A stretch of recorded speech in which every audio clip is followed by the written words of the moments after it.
Captain Jake Morrison stood at the bridge window of the Terra Nova, watching the massive alien space station grow larger as they approached. After 3 months of travel through space, humanity was finally meeting other intelligent life. The station was beautiful, made of smooth white metal that seemed to glow with soft blue light. It was 10 times bigger than anything humans had ever built. "Captain, we're getting another message from the station," said Lieutenant Ben Harper from his position at the communications desk. "They want to know if we need medical assistance.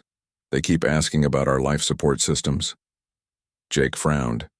This was the 5th time the aliens had asked about their health. "Tell them we're fine, Lieutenant. All crew members are healthy and ready for the meeting." Dr. Lisa Grant walked up to Jake holding her tablet with notes about the aliens they were about to meet. She had spent weeks studying the few transmissions Earth had received from something called the Galactic Federation. "Captain, I think they're just being careful. According to their messages, they've never met a species like us before." The Terra Nova slowly moved into the docking bay of the station. Through the windows, Jake could see hundreds of alien beings waiting to greet them. Most were tall and thin with pale skin and large eyes. They moved very slowly and seemed to float rather than walk. None of them looked anything like the movies back on Earth had imagined. "Docking complete, Captain," announced Commander Rick Davis from the security station.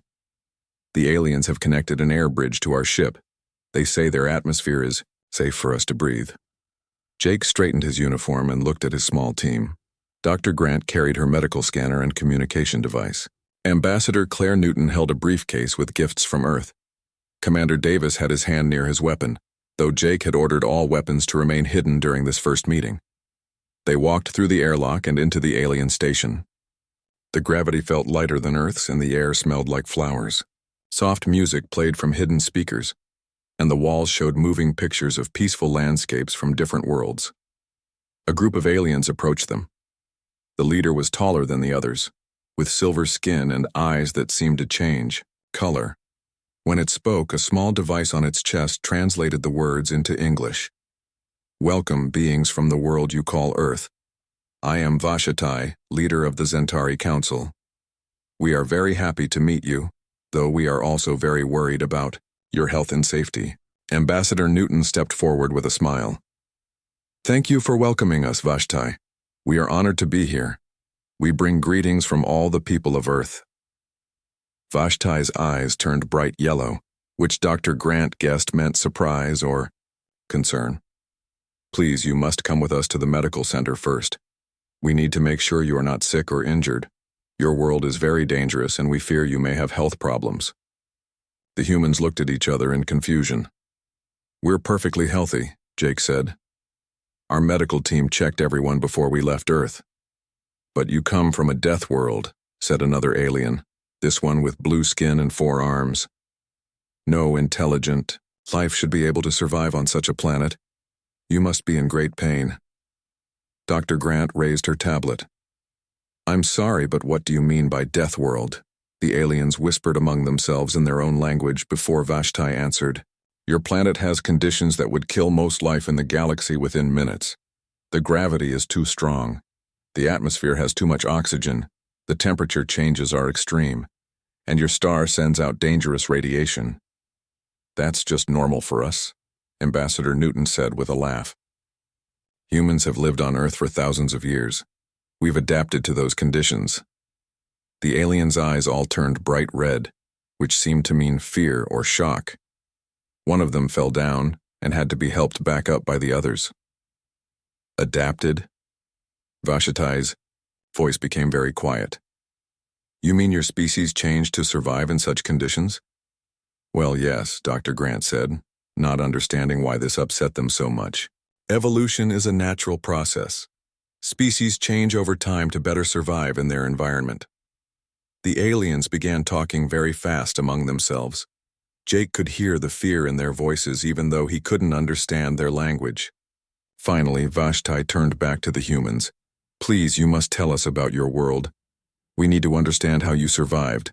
The Federation has studied thousands of planets, but none like yours has ever produced intelligent life." They were led to a large room with comfortable chairs and tables full of food. The alien food looked like colorful fruits and vegetables, very different from Earth food. Jake noticed that all the aliens ate very slowly and carefully, as if they were afraid of choking. Earth is our home, Jake began. It has oceans, mountains, forests, and deserts. The weather changes with the seasons. Sometimes it's hot, sometimes it's cold. We have storms and earthquakes, but humans have learned to build shelters and prepare for dangerous weather. An alien with green skin and tentacles instead of arms asked, "But how do you survive the predators?" "Predators?" Ambassador Newton asked. "The dangerous animals that hunt other animals for food. Your planet must have many of them." "Oh yes," Dr. Grant said. "Earth has lions, tigers, bears, sharks, wolves, and many other predators. But humans are smart. We use tools and work together to stay safe." The aliens all made a sound like a gasp. Several of them stood up and moved away from the humans. "You live with creatures that hunt and kill other animals?" Vashti asked, his voice shaking. "It's part of nature," Jake said, starting to realize that these aliens had never experienced anything like Earth. "Animals need to eat to survive. Some eat plants, others eat meat. It's the natural order of things." "And what do humans eat?" asked the blue alien. Dr. Grant smiled. "We eat both plants and meat. We're omnivores. We grow crops like wheat, corn, and vegetables. We also raise animals like cattle, pigs, and chickens for food." The silence that followed was complete. Every alien in the room stared at the humans with wide eyes. Some of them were shaking. One alien near the back of the room fainted and had to be carried out. You kill animals for food?" Vashti whispered. "We also fish, hunt wild animals, and gather plants from forests," Commander Davis added, not understanding why this information was causing such a reaction. An alarm began to sound in the station. Aliens were running in the hallways outside the room. Through the windows, Jake could see alien ships moving away from the station. "What's happening?" Jake asked, standing up quickly. Vashti looked at him with fear and something that might have been respect. "Captain Morrison, I think we need to have a much longer conversation about your species. The Federation Council is calling an emergency meeting. We have never encountered beings like you before." "Is that bad?" Ambassador Newton asked. "I don't know," Vashti replied honestly. "But I think everything we thought we knew about life in the galaxy just changed." As the Terra Nova crew was led to temporary quarters to wait for the council meeting, Jake wondered what they had gotten themselves into. The aliens seemed terrified of normal human life, and he couldn't understand why. Earth wasn't that dangerous, was it? Outside their windows, alien ships continued to arrive at the station, and Jake realized that news of humanity's arrival was spreading fast through the galaxy. He just hoped it was good news. 6 months had passed since humanity joined the Galactic Federation. The Terra Nova now stayed at Zentara Prime, the Federation's capital world, while Earth and the alien governments worked together on trade and science projects. Captain Jake Morrison had gotten used to the strange looks aliens gave him when he walked through the station corridors. Dr. Lisa Grant was in her lab studying alien biology when the emergency alarm started blaring. She had never heard this particular sound before. It was different from the normal station alerts, deeper and more frightening. Through her lab window, she could see alien ships racing toward the station from all directions. "All Federation citizens report to emergency stations immediately," came the announcement in dozens of alien languages. "This is not a drill. All Federation citizens report to emergency stations immediately." Lisa ran to the command center where she found Jake talking with Vashti and several other council members. The aliens looked more scared than she had ever seen them. Some were shaking, others were making high-pitched sounds that she had learned meant extreme fear. "Captain, what's happening?" Lisa asked. Jake's face was serious. "They've detected something in deep space. Something big moving toward Federation territory." Vashti turned to face the humans, his silver skin now almost white with fear. "Dr. Grant, Captain Morrison, we need your help to understand what we are seeing. Your species has experience with dangerous situations that we do not." A large screen showed a map of the galaxy with thousands of green dots representing Federation worlds. At the edge of the map, a red cloud was slowly moving toward the green dots. The cloud was huge, covering what looked like hundreds of star systems. "What is that?" Lisa asked. We call it the Void Swarm, said the blue alien council member whose name was Kethra. It is an ancient enemy that has been sleeping for thousands of years. Our oldest records speak of it, but we hoped it would never return. General Peter Kane, who had arrived from Earth just 2 weeks ago, stepped forward. What exactly does this swarm do? The aliens looked at each other nervously before. Vashti answered. It consumes everything. Planets, stars, entire solar systems. Nothing is left behind. It moves from system to system, eating all matter and energy it finds. How fast is it moving? Jake asked. At current speed, it will reach the Outer Federation. Worlds in 18 months, Kethra replied. And the core worlds, including this one, in 2 years. Lisa felt her stomach drop. What's your plan to stop it? The silence that followed was terrifying. The aliens all looked at the floor or at each other, but none of them spoke. You do have a plan, right? General Kane asked. The Federation has never faced a military threat like this, Vashti said quietly. Our species evolved on peaceful worlds. We have no experience with war or fighting. Our usual methods are negotiation, evacuation, and waiting for problems to solve themselves. Have you tried communicating with the swarm? Lisa asked. We have sent hundreds of diplomatic messages. There is no response. The swarm does not communicate. It only consumes. Jake looked at the map again. Each red section represented billions of lives that would be lost if the swarm continued its advance. What about your military? Your weapons? Kethra made a sound like a sad laugh. We have no military, Captain. The Federation has been at peace for over 3,000 years. We have security forces for accidents and emergencies, but no one trained for war. Our ships have shields and basic defensive systems, but no weapons designed to fight. What about evacuation? General Kane asked. Can you move everyone to safe areas? We have run the calculations, said another alien, this one with purple skin and large eyes. There are over 2 trillion Federation citizens across 47 worlds. Our transport ships could move perhaps 1% of the population before the swarm arrives. The rest would be left behind. The room fell silent as the humans realized what they were hearing. An entire galactic civilization was facing extinction, and they had no way to fight back. Show us everything you know about this swarm, Jake said. Every record, every piece of data. For the next 6 hours, the aliens shared their ancient archives. The swarm had appeared 3 times before in galactic history. Each time it had consumed dozens of civilizations before mysteriously disappearing back into deep space. No one knew where it came from or why it appeared. The swarm was made up of millions of small ships, each about the size of a building. They moved together like a school of fish or a flock of birds. When they reached a planet, they would land and begin breaking down all matter into energy, which they used to build more ships. The process was fast and complete, leaving nothing behind but empty space. The previous civilizations that faced the swarm, Lisa asked, what happened to them? They all died. Vashti said simply. Some tried to hide on distant worlds. Others attempted to reason with the swarm. A few tried to fight using the weapons they had. Nothing worked. General Kane studied the tactical data on his tablet. As a military man, he was looking at the problem differently than the aliens. These previous civilizations, were they similar to the Federation? Peaceful species that had never fought wars? Yes, Kethra answered. All known intelligent life in the galaxy evolved on worlds like ours. Peaceful worlds with plenty of resources and no dangerous predators. War and violence are unknown concepts until species meet the swarm. But humans are different, Jake said, understanding where Kane was going with his questions. Very different, Kane agreed. We've been fighting wars for our entire history. We understand tactics, strategy, sacrifice. We know how to make weapons and how to use them. The aliens stared at the humans with a mixture of hope and fear.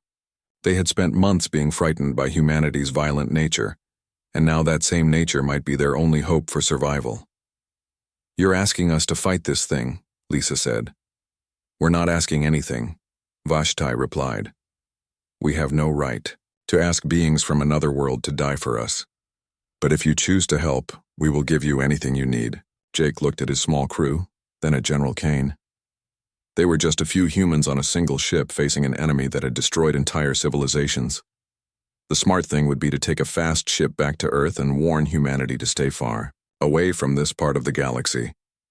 But as Jake looked at the aliens around him, species that had welcomed humanity into their federation and shared their knowledge freely, he knew they couldn't just run away. General Kane, how long would it take to get Earth's military forces here? Jake asked. If we send a message ship now and if Earth agrees to help, maybe 6 months for the first ships to arrive, Kane replied. That's cutting it very close, Lisa said, looking at the swarm's projected path. It's the best we can do, Jake said. He turned to Vashitai. We'll send word to Earth immediately, but I can't make any promises. This decision will have to come from our government. We understand, Vashitai said. But Captain Morrison, you should know that even if Earth decides to help, many in the Federation are terrified of what might happen. Some council members believe that warriors from a death world might be as dangerous to us as the swarm itself. Jake nodded. He had expected this reaction. We'll cross that bridge when we come to it. Right now, let's focus on the immediate threat. As the meeting ended and aliens hurried to their emergency stations, Jake watched the red cloud on the star map slowly moving toward Federation space. In 18 months, the killing would begin. The only question was whether humanity would be there to try to stop it. The message from Earth arrived exactly 6 months after General Kane had sent the emergency request.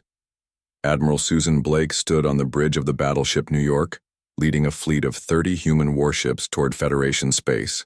Behind her came supply ships, troop transports, and mobile weapons factories. Earth had sent everything they could spare. Captain Jake Morrison waited at Zentara Prime's docking bay as the human fleet arrived. The alien civilians had been evacuated to safer worlds, leaving only essential personnel and volunteers who wanted to help defend their home. The beautiful white station now bristled with newly installed weapons and shield generators that human engineers had worked day and night to build. Admiral Blake was a tough woman in her 50s who had spent her entire career preparing for space warfare. When she stepped off her ship, she moved with the confidence of someone who had seen battle before. Her uniform was different from Jake's diplomatic outfit, covered with patches and medals that the aliens didn't understand, but somehow found intimidating. Captain Morrison, she said, shaking Jake's hand firmly. Earth Command has reviewed your reports. We're here to help, but I need to know exactly what we're facing. Dr. Lisa Grant joined them with her latest data on the Void Swarm. Admiral, the situation has gotten worse. The swarm has accelerated. It will reach the outer Federation worlds in 6 weeks instead of 6 months. Admiral Blake's expression didn't change, but Jake could see the concern in her eyes. Show me everything. They gathered in the command center where Vashitai and the remaining council members waited nervously. The aliens had grown even thinner over the past months, stressed by the approaching threat. Many could barely eat or sleep. Admiral Blake, Vashti said, we are grateful that Earth has chosen to help us. But we must tell you that many Federation citizens are afraid of your soldiers. They have never seen warriors before. Blake nodded. I understand their concern, but right now their fear of us should be the least of their worries. She pointed to the star map showing the swarm's current position. How many ships are we facing? Our best estimate is 12 million individual swarm units, Dr. Grant replied. Each one is armed and armored. They work together like a single organism. And how many ships does the Federation have for defense? Kethra, the Blue Council member, answered quietly. About 3,000 ships across all member worlds, but they are not built for fighting. They are exploration vessels, cargo ships, and passenger transports. Blake looked at the numbers on her tablet. 12 million enemy ships against 3,000 Federation vessels and 30 human warships. The odds were impossible. Admiral, Jake said, what are Earth's orders? We fight, Blake said simply. Earth's government has decided that if the swarm destroys the Federation, it will eventually reach human space. We're not just defending alien worlds, we're defending our own future. Over the next 2 weeks, human military advisors spread throughout Federation space, trying to prepare alien civilians for war. Colonel Matt Rodriguez arrived with a team of Special Forces trainers to teach basic combat skills to Federation volunteers. The training was a disaster. The aliens were physically weak, mentally unprepared for violence, and emotionally traumatized by the very idea of hurting another living being. Most of them couldn't even hold a weapon without shaking. Many broke down crying when told they might have to kill swarm units to survive. "Colonel, this isn't working," reported Sergeant Kelly White after a particularly difficult training session. "These people aren't soldiers. They're not even capable of defending themselves." Rodriguez watched a group of alien volunteers attempting to practice with simple energy weapons. Half of them had fainted during the demonstration. The others were too scared to even turn their weapons on. "We're not training them to be soldiers," Rodriguez told his team. "We're training them to operate equipment, run communications, and provide support. Leave the fighting to us." Meanwhile, Dr. Carl Jensen and his engineering team worked around the clock to retrofit Federation ships with human weapons. The alien vessels were beautiful, but completely impractical for battle. They had no armor, no military targeting systems, and no weapons more powerful than tools used for mining or construction. "It's like putting guns on butterflies," Jensen complained to Admiral Blake. "These ships are so fragile that one hit from a swarm weapon will destroy them completely." "Then we don't let them get hit," Blake replied. "We use them for support roles, communications, medical evacuation, supply runs. The actual fighting will be done by human ships." As the deadline approached, more bad news arrived. Federation scouts reported that the swarm had split into multiple groups, approaching from different directions.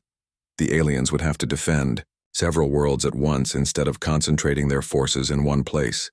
"It's a classic military strategy," General Kane explained to the worried council members. "Divide your enemy's forces and attack where they're weakest. The swarm may not communicate, but it's definitely intelligent." The first attack came at dawn on a Tuesday. The outer Federation world of Peaceful Meadows sent a desperate message just before their communications went silent. The swarm had arrived. Admiral Blake immediately ordered the human fleet to the next likely target, a world called Harmony Station that held 2 billion Federation citizens. The journey would take 18 hours at maximum speed. "All ships, battle stations," Blake announced, over the fleet communication system. "This is what we came here to do. Remember your training, follow your orders, and trust your teammates. Today we find out if Earth's military can stand against an enemy that has destroyed civilizations." Captain Jake Morrison joined the crew of the New York as they raced toward Harmony Station. Looking out at the human fleet, he saw ships designed for one purpose: war. They were smaller than Federation vessels but heavily armored, with powerful engines and weapon systems that could destroy targets from great distances. The alien ships following behind looked like toys by comparison. Painted in bright colors, with smooth, curved surfaces, they had been built for exploring beautiful worlds and carrying happy passengers. Now they carried terrified alien crews who had volunteered to help defend their home, despite having no idea how to fight. "Admiral," reported the communications officer, "we're receiving a message from Harmony Station. The swarm has been detected, approaching their system. Estimated arrival in 4 hours." Blake studied the tactical display showing the positions of all friendly forces: 30 human warships and about 400 Federation support vessels against an estimated 2 million swarm units heading for Harmony Station. "All ships, increase speed to maximum," Blake ordered. "We're going to get there first and set up defensive positions. Today we make our stand." As the combined fleet pushed their engines to the limit, racing toward what might be the most important battle in galactic history, Jake wondered if humanity was making a terrible mistake. They were about to fight an enemy that had never been defeated, using tactics that might not work against a foe unlike anything they had ever faced. But as he looked at the determined faces of the human crew around him and thought about the billions of innocent aliens depending on them, Jake knew they had to try. Earth's children were going to war to save a galaxy that feared them, and there was no turning back now. The battle for Harmony Station began at exactly 1423 Galactic Standard Time. Admiral Susan Blake watched from the bridge of the New York as 2 million swarm ships emerged from hyperspace like a dark cloud spreading across the stars. Each enemy vessel was black and angular, moving with perfect coordination as they began their approach toward the planet below. "All human ships, engage the enemy," Blake commanded. "Federation vessels, maintain support positions and stay behind our battle." Line 30 human warships opened fire simultaneously.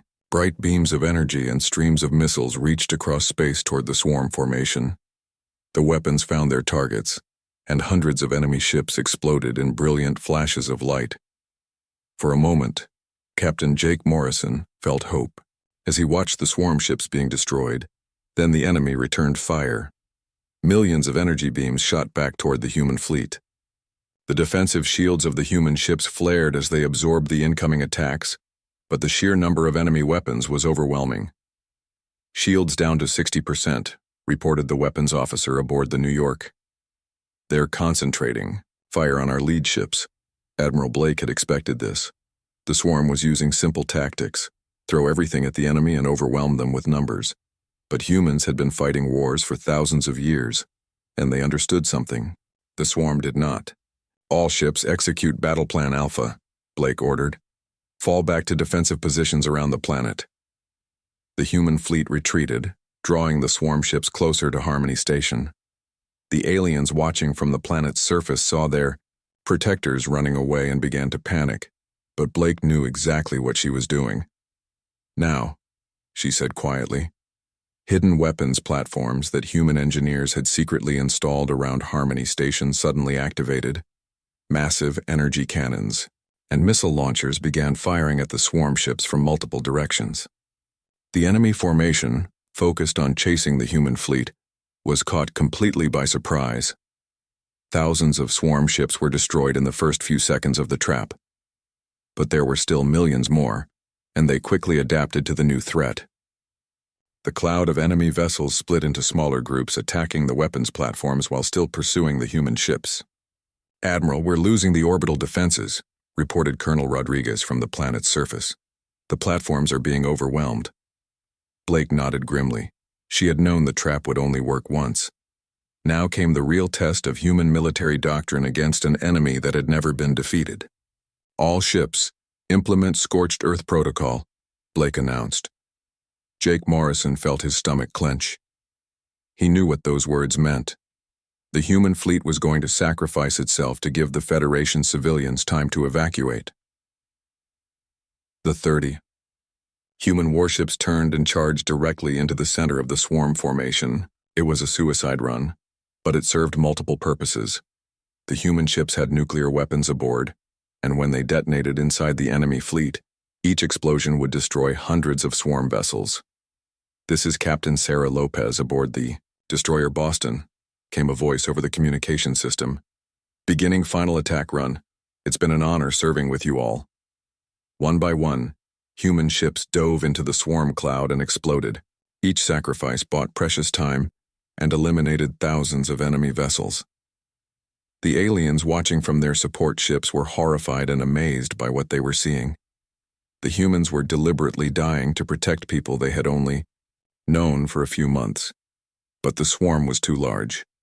Even after 15 human ships had sacrificed themselves, over 1 million enemy vessels remained. They began landing on Harmony Station's surface, starting the process of consuming the planet and everything on it. "All remaining human ships, fall back to the Federation fleet," Blake ordered. Her own ship had taken heavy damage, and she knew they couldn't win this battle through direct combat. That's when Dr. Lisa Grant made a discovery that changed everything. While analyzing swarm behavior during the battle, she noticed something strange about how the enemy ships communicated with each other. "Admiral Blake, I think I found something," Lisa said over the communication channel. "The swarm ships aren't just working together. They're all connected to some kind of central control system. If we can find and destroy the command ship, the entire formation might become confused." "How do we identify the command ship?" Blake asked. "It's the one that's not attacking," Lisa replied. "Look at the tactical display. There's one swarm vessel that has stayed in the same position since the battle started. It's just floating there, sending signals to all the others." Blake looked at her sensors and found the ship Lisa was talking about. It was larger than the others and positioned at the center of the swarm formation, protected by thousands of other vessels. "That's a fortress," Blake said. "We'll never be able to fight through all those defenders to reach it." Colonel Rodriguez, monitoring the conversation from the planet's surface, had a different idea. "Admiral, what if we don't fight through them? What if we go around?" "Explain." "The Federation ships are small and fast. The swarm doesn't see them as a major threat because they don't have heavy weapons. One of those ships might be able to slip through the enemy formation unnoticed." Blake understood immediately. A stealth run. But who would pilot it? "The alien crews don't have military training." "I'll do it," Jake Morrison said. "Give me the fastest Federation ship you have and I'll get through." "Captain, that's a suicide mission," Blake replied. "Even if you reach the command ship, you'll never make it back out." "Then I won't come back," Jake said simply. "But I'll make sure that ship is destroyed." 20 minutes later, Jake was aboard a small Federation scout ship painted to look like a medical vessel. Dr. Grant and Commander Rick Davis had volunteered to go with him. The ship was loaded with every explosive device the humans could find. The DAF, small ship accelerated toward the swarm formation. As Rodriguez had predicted, the enemy vessels ignored what appeared to be a harmless medical craft. Jake flew directly through the middle of the battle, dodging energy beams and debris from destroyed ships. "There's the command ship," Grant said, pointing at the large vessel ahead of them. "It's definitely controlling the others. Look at all the communication signals coming from it."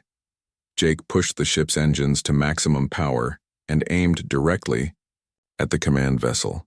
Swarm defenders finally noticed the approaching threat and began firing, but it was too late. "For Earth and the Federation," Jake said as their ship smashed into the command vessel. The explosion was visible from across the star system. When the light faded, the command ship was gone, and something incredible happened. The remaining swarm vessels stopped moving. They floated in space like toys with dead batteries, no longer receiving orders from their destroyed control center. The Battle of Harmony Station was over. The swarm had been defeated for the first time in galactic history. 3 months later, memorials for the fallen human soldiers had been built on every Federation world. The galaxy was safe, but the cost had been terrible. Half of Earth's fleet was gone, including many brave men and women who had died far from home. The memorial service was held at Zentara Prime, with representatives from all 47 Federation worlds attending. When Admiral Blake finished reading the names of the human dead, something unprecedented happened. Every alien in the vast ceremony hall stood up. But they didn't applaud or cheer. They simply stood in complete silence, looking at the surviving human soldiers with expressions of gratitude, respect, and something that might have been fear. The silence lasted for 10 minutes. No one moved or spoke. It was a moment of recognition that would be remembered for generations across the galaxy. Finally, Vashatai stepped forward to speak.